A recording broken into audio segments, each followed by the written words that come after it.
And welcome back to Cheeky Crypto. My name is Nick, and today, guys, we're going to be jumping down into the world of Bitcoin, taking a look at what's been going on most recently with the on-chain metrics and, of course, the price action, and what I think might actually happen next. As I get into this video, if you find it useful and informative, hit the like button. I do appreciate that. If you happen to be new, subscribe, tap the bell, select all the notifications, and you'll stay up to date with all the video content that we put out here on YouTube. But above and beyond all of that, join us in Discord, links in the description below. It is the centralized hub of absolutely everything Cheeky Crypto. You will not miss a beat if you're down in a Discord server. Okay, let's get on into this. Bitcoin paired up with USDT on the hourly chart. Binance is the data source here. Now, what I've been talking about for the last few days here is essentially that we're just ranging sideways. We have essentially many different kind of structures that we could see in play, and it's really hard to anchor in exactly which one is going on. So on this smaller time frame, it's easy to kind of just focus in on this move right here. This actually gives us a bit of an idea as to where we are on the immediate future, but doesn't really give us an idea of the bigger macro at the moment. And so what we're going to do is we're just going to go ahead and plot this out. I use the fibs, we're going to pull this over, and we're going to basically assume that we're going to be coming for a 1-to-1 ratio. I will obviously just drop in a line right on this wick here. This will be our minimum expectation, 17,190. That would be our double top kind of scenario. And I'm going to go through a few additional things in a second as well to make that a little bit clearer. And so I'm just going to go up with an A wave, down with a B wave, and up with a C wave, and just like so. So you can kind of see we're going in waves here. We've got 3 waves. This is a corrective structure. And unless this thing moves up, and it is possible, probably have to go down to about a 15-minute chart to make it possible, but it would be potentially possible that we can go up to the 1.618 if we're impulsive. I don't think that's going to happen. It's a long shot, it's a wild card, but as I said, there's many different structures here, and a lot of it could potentially be just false flags and false signals. Okay, so I'm going to go ahead and just quickly mark up this little C wave high point, just so we get an idea as to kind of where that goes. That would be, let me actually come in here and type the actual number, and let me just come to the coordinates. It's $17,589.40 approximately there, and I'll just put that right in there. So that's going to be where our C wave would go on this particular scenario. Now, if I took a look at the stochastic, it's possible, but come on. I mean, we are not looking promising to the upside. Let's take a look, right? The hourly, the 4 hourly, the 8 hourly, they're all overbought. So on these kind of smaller time frames, lower than a daily chart here, we're not looking positive. We're looking like there's going to be a shift to the downside. So we want to be a little bit cautious. We're close to the target. We're currently rocking 16,900 at the point of recording this video. We're about half, about 500,000. Sorry, 500,000. $500. I mean, I don't mind. I mean, 500,000. Why not, right?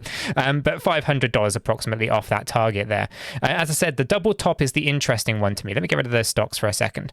We can see here, and this is a clear thing, right? If you follow smart money concepts, you'll know that basically one of the things that gets spoken about a lot are going to be your areas of supply and your areas of demand. Essentially, places where people are going to be selling and places where people are going to be buying. Now, why do I mention this? I'm mentioning this because this particular wick right here is showing immense amount of selling pressure. You can see that we were below it, we pushed up, and then bam, we come down. These are also known sometimes as scam wicks, and this is happening because basically people are shorting the market, specifically down here where there's a bit of a resistance, right? They put their stop loss on the swing high, this one just here, and then this wick comes along and liquidates them all. Okay, that's why leverage is highly risky, specifically if you're not willing to be patient enough to get confirmation of moves. So essentially what you're looking at here is this wick that comes up. People were shorting the market, a bit. Yeah, they were shorting the market here. This wick comes up, these market makers liquidate everyone, then the price goes down. Because we know that the price is going down, you have to call off. We knew that was going to happen, but people weren't patient enough to wait out for that move, okay? So you see this here, this is actually a big wick. This basically means there's a lot of selling pressure in here. Now, why is this important? This is important because the price is right inside this yellow box right now. It's actually holding up incredibly well, which does make this feel a little bit more like a scam wick than anything else. One of the things, if we were to ignore that particular wick in question, and start thinking about the wicks what were beforehand, then actually what we've done is we've gone above and we're looking to try to turn this area into a support line. And that could take us up towards our $17,000, right? So we ignore that one wick there, which could mean just market makers looking to make some money after all the recent withdrawals. Then essentially, that could be what's going on. So I'm still optimistic about the 17,500, even though we don't have a lot of momentum. Once this is done, my expectations are that we're going to go down, okay? And so as I kind of bring this back out, we can start then thinking, okay, well, if this is the move up higher, it's going to be lower than this one. So we'll consider this because people like a trend line. I'll draw it on here. Would be a lower high, right? And essentially, that's going to be a rejection point. So we're going to keep an eye on that. Now, essentially, from an Elliott wave theory point of view, we've got a couple of different things going on. The unlikely one, which will be this, going up. Okay, this is the one that I originally had, but just doesn't look like it's probable. It doesn't look like it's going to play out. To the more likely scenario, which is like this, and we come down here like so. Okay, and now this is more likely to me because we've got a domino effect of FTX and Alameda research to play out just yet. Okay, there's going to be a lot of selling pressure to occur. So if this is the case, and this is going to be our B wave high point before we go down into a C wave, where does that go? Well, I can use the fibs here, and I can go ahead and pull this across, push this over to that area of 17,500, and I'm going to just call it 90 because I can't. Yeah, I mean, I could, I guess, fiddle this down a little bit. Let's see if we can just get this down to the exact 89.40 to be a super accurate. Why not? There we go. Okay, this means that a 1-to-1 ratio is highly likely in this particular scenario. It means that this would be 1, 2, and 3 like this. Now, this particular area down the downside here would essentially mean that we'd be looking at a targeted range of 15,285. I'm just going to come in here, 15,285. 45. Okay, that's going to be that targeted range right there. I'm going to go ahead and remove the fibs off. So you can kind of see that three-wave structure. But we don't stop there. There's actually more to this than meets the eye, specifically as we start scaling. If we start bringing this back down, what else do we see here? Well, we see this big drop, and this is a potential ranging market going sideways. This ranging market here could be a B wave, this being the high point of the B wave, and actually we've got a lot further to go to the downside. And if in that particular case, then we take this entire measurement, and we move this over to this high point here, we can see that we'd come down towards the $13,206 level. I'm just going to go ahead and put this on here. Now, this is not super accurate. But I think in time that will get clearer as to how that looks. This would basically be a much bigger A, B, and C structure like this, okay? And you can kind of see that as we scale out, we start to then, making sense of all of these kind of other things that are going on. So we want to be a little bit cautious. There's a couple of things that are going on. I still think there's a potential move to the upside, but essentially we are looking at maybe a lot further to the downside to occur here. Now, the importance of 13,000, it's the monthly support level at 13,880. So that's going to be interesting. If we do go down there, that's going to be the support level that we'll be looking for on the monthly time frame. So that's going to be super important to keep an eye on. 15,000, yeah, it's a little bit of downward price pressure, and from here we could bounce on back up again. And the other thing to bear in mind with this is this could also be an irregular flat correction at that point as well. So like I said, there's a lot of different corrections that are going on here. Really hard to keep it placed. Really difficult time trading in the ranging market. Wait for confirmations and wait for those movements. Now, as I come up into our data for what's going on chain, we can see that we still have mass withdrawals from exchanges. A lot of basically people looking to kind of move their Bitcoin into self-custody, which is absolutely important. Link to Ledger down below, guys. It's an affiliate link. We do get a kickback from it. Helps support the channel, but helps you protect your assets as well. There's many different types of hardware wallets. We like the Ledger hardware wallet, but you can look at many others as well in the space. The only advice I really do have on that is make sure you get it from the manufacturer direct, as there are lots of counterfeit hardware wallets out there, and you're going to want to make sure that you're buying it directly from the correct manufacturer.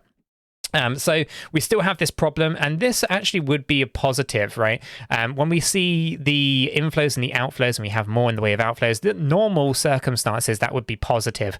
But until we get confidence in the market for buying pressure to occur, I'm not expecting price movements to the upside. But a shock to the supply system for BTC has definitely been felt. Pretty much most cryptocurrencies have had that shock to the supply system. So we should be pretty cautious on thinking too negatively about price action. But, we want to be optimistic where we can, and this is a big thing that we can be optimistic about. As long as these stay off the exchange, then we can potentially look at a squeeze on the supply that will encourage price to grow as demand comes in, as long as that selling pressure eases, of course, and doesn't just get loaded back up onto the exchanges. Now, in terms of where it's going, well, retail investors are just basically withdrawing from the exchanges. Nothing new here. We spoke about this in Twitch this morning. Basically a huge increase in the number of wallets that hold at least one Bitcoin. Basically, they've removed it from the exchanges, and we can see here that we've kind of gone up to 937,000 one Bitcoiners out there, these shrimps. So really positive news there from that kind of angle. But we're not really seeing the fallout of everything just yet. Okay, so often what we talk about here, specifically when it comes to wallet counts, is how they behaved before and whether they're going to be behaving in the same way. Okay, so it's great to see that there's a lot of retail investors looking after their assets. I love that. And I don't want these guys to get shaken out of the space, but realistically speaking, at some point, these guys are going to sell their Bitcoin and they're going to sell it to the whales. The reason I say this is the whales are continuously coming out of their positions. And historically speaking, if I go over to 2018, you can see that these shrimps were selling before the actual low point here. They're basically buying up all these dips here because they were told the bottom was in by other influencers. I just wish I was actually on YouTube back in 2018. We could have navigated this better maybe. But nonetheless, a lot of people basically saying the bottom is in. Eventually they realize it isn't and they sell. Now, why is this important? This is important because this is where the whales buy, okay? So until the retail investors are selling, the whales aren't buying, okay? So as much as we like to see things like this and a good accumulation with these shrimps, the truth of the matter is until these guys sell their Bitcoin, the whales are simply not going to be buying it. And if the whales aren't buying it, then we can't really talk about, a bottom for Bitcoin being in, essentially, in my opinion. Okay, so there's a lot of things to kind of consider, lots of things to think about. Right now, we want to protect our wealth as much as possible. And we want to kind of build positions into things. So dollar cost averaging is always a good strategy, no matter where the price is. Just as the price comes down, you dollar cost average into things. And of course, if you're looking for better pricing, then you can, of course, just wait, because I do think we're going to be seeing that, in my opinion. But of course, I'm not a financial advisor. I can't give you financial advice. All I can do is give you my thoughts and opinions on the data in the charts as I see it. And right now, I'm not looking at this in any particular positive way. There are some possible scenarios we could go up, but I'm just not a strong believer in that at this particular point in time. We need to correct down on the weekly levels as well. So for now, enjoy some discounts. I think they're coming, and this space is going to get a little bit uncomfortable for people who maybe are not really au fait with what is going on here. Guys, I'm going to leave this video right there. If you are new to the channel, subscribe if you've enjoyed it. Smash the like button. Don't forget to join us down in Discord. And guys, look after yourselves. Get your crypto off the exchanges. Guys, until the next one, have a fantastic day.